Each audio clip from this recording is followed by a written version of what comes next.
Le co-living donne réellement une solution à divers problèmes. Donc le premier, c'est la crise du logement. Les coûts du logement ont augmenté sur les dernières années. Plus en plus de personnes veulent vivre dans les zones urbaines. À l'achat, les appartements sont devenus pratiquement impossibles de payer par la majorité des personnes.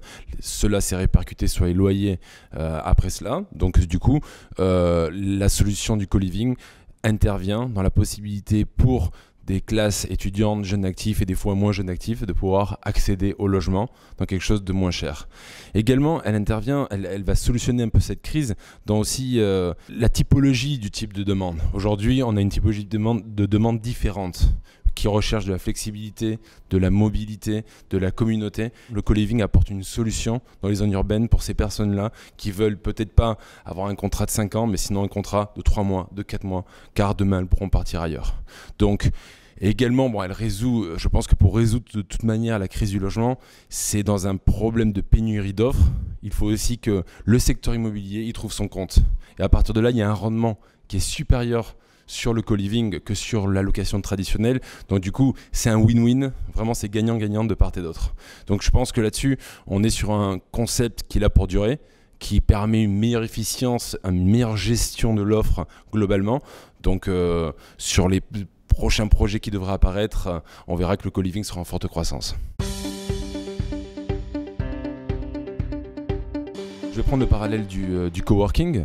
Le coworking, il y a 9 ans, avec l'avènement de WeWork, était quelque chose qui représentait une partie minime sur l'ensemble de l'espace bureau. Aujourd'hui, on voit que dans certaines villes, elle peut représenter jusqu'à 20% des leases signées actuellement.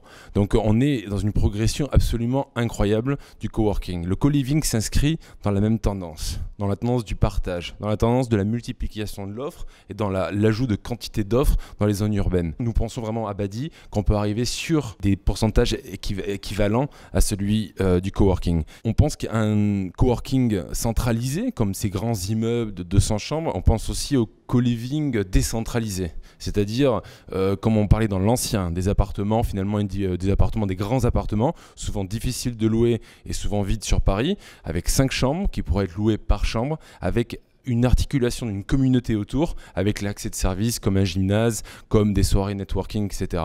Donc ça, si ça se développe, on va arriver très certainement avec en plus ce besoin de la demande toujours plus fort de ce type de logement. On va être sur les 5-10 prochaines années, certainement, on espère en tout cas 20% des logements.